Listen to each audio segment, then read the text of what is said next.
श्री राजा Ram inter college तैयारी कराकर जौनपुर। प्रिय बच्चों, ऑनलाइन कक्षा में आपका स्वागत है। कक्षा 10 विषय हिंदी। तो देखिए, हिंदी में आपका शीर्षक है पद्य में वन पथ पर। वन पथ पर शीर्षक में पद्य है, रानी में जानी ये जानी महापैपाहन हूते कठोर हियो है, राजहु काज काज न जाने कहो तियको जिन कान कियो है, ऐसी मनोहर मूरत ये बिछुरे कैसे प्रीतम लोग जियो है, आँखिन में सखी राखवे जो गई इन्हें किम कै बनवास दियो है। ठीक है, यही पद्य हम लोग पढ़ेंगे। तो सर्वप्रथम आप लिखेंगे पद्यांश।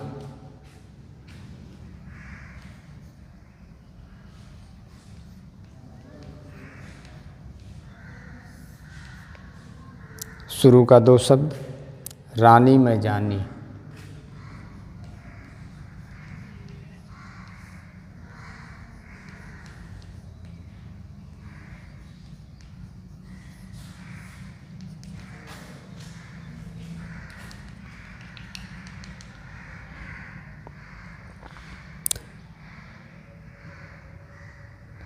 बनवास दियो है।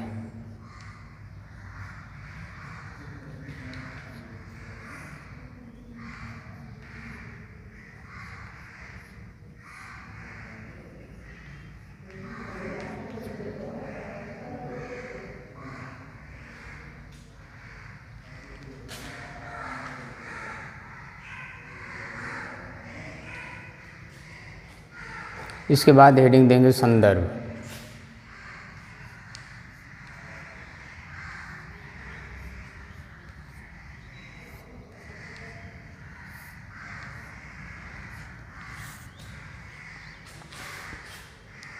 संदर्भ सुनिए ध्यान से।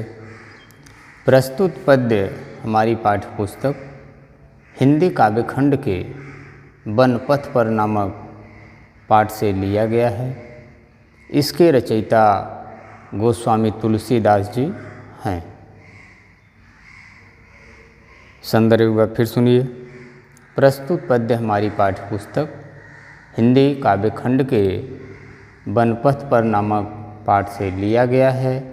इसके रचयिता गोस्वामी तुलसीदास जी हैं। फिर आप हेडिंग देंगे प्रसंग।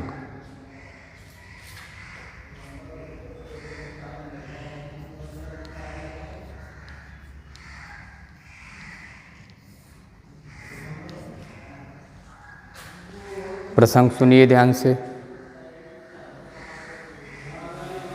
इस पद्य में ग्रामीण स्त्रियों द्वारा रानी कैकेयी और राजा दशरथ की निष्ठुरता का वर्णन किया गया है।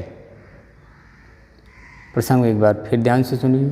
इस पद्य में रानी कैकेयी और राजा दशरथ की निष्ठुरता का वर्णन किया गया है। प्रसंग के बाद हेडिंग देंगे व्याख्या।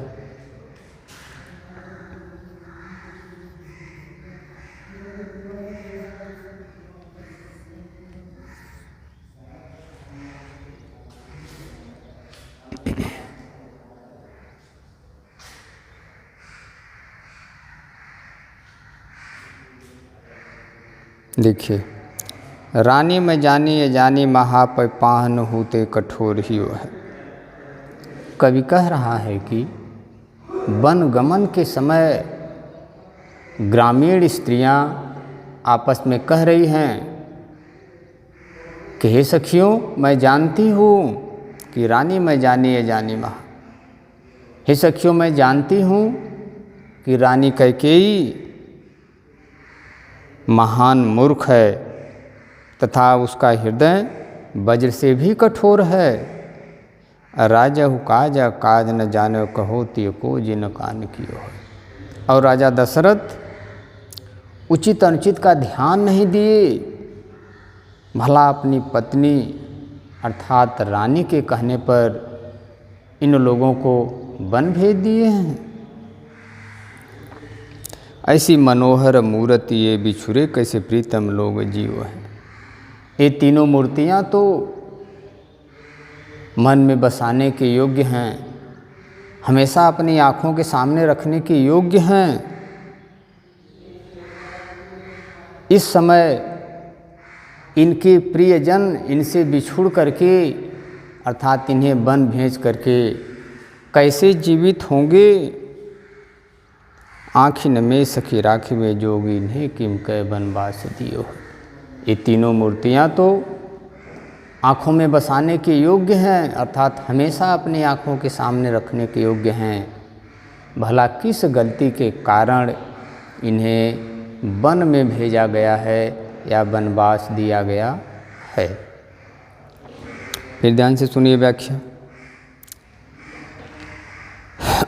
कवि कह रहा है कि वन गमन के समय जिस रास्ते से राम लक्ष्मण जानकी जा रहे थे, लोग आश्चर्यचकित होकर के देख रहे थे, तो ग्रामीण स्त्रियां आपस में कह रही हैं कि ही सखियों, मैं जानती हूँ कि रानी कैकेयी विद्वान नहीं बल्कि मूर्ख है तथा उसका हृदय वज्र से भी कठोर है। राजा काज काज न जाने कहो त्यो को जिन कान कियो है।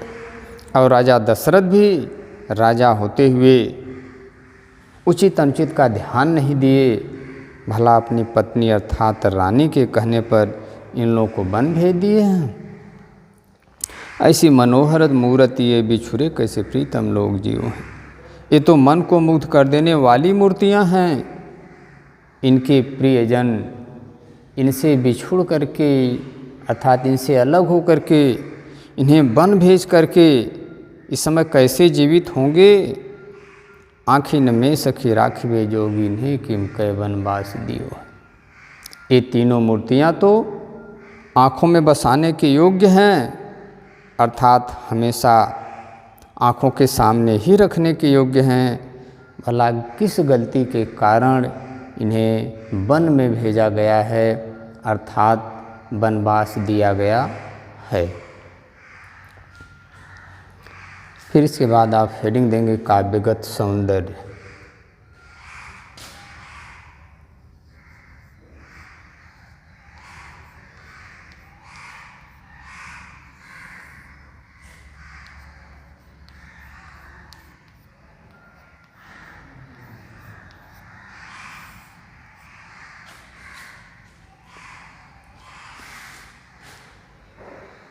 काव्यगत सौंदर्य में आप लिखेंगे नंबर 1, इस पद्य में ग्रामीण बालाओं की श्री राम के प्रति सहृदयता का बड़ा ही सुंदर वर्णन किया गया है। इस पद्य में ग्रामीण बालाओं की या ग्रामीण स्त्रियों की श्री राम के प्रति सहृदयता या सहज भाव का सुंदर चित्रण किया गया है। नंबर 2, इस पद्य की भाषा ब्रज है। नंबर 3, इस पद्य में कान भरना और आँखों में रखना जैसे मुहावरों का भी प्रयोग किया गया है। और नंबर 4, इस पद्य में सवैया छंद है। नंबर 5, इस पद्य में करुण और श्रृंगार रस है।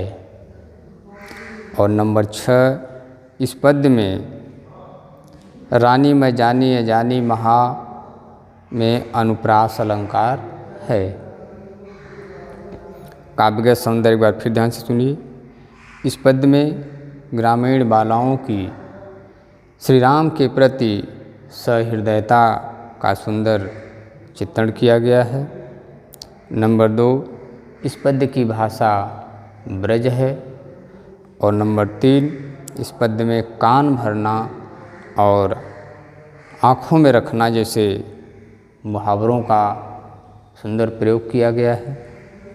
नंबर 4, इस पद्य में सवैया छंद है। नंबर 5, इस पद्य में रानी में जानी अजानी महा, रानी में जानी अजानी महा में अनुप्रास अलंकार है। और नंबर 6 इस पद्य में करुण और श्रृंगार रस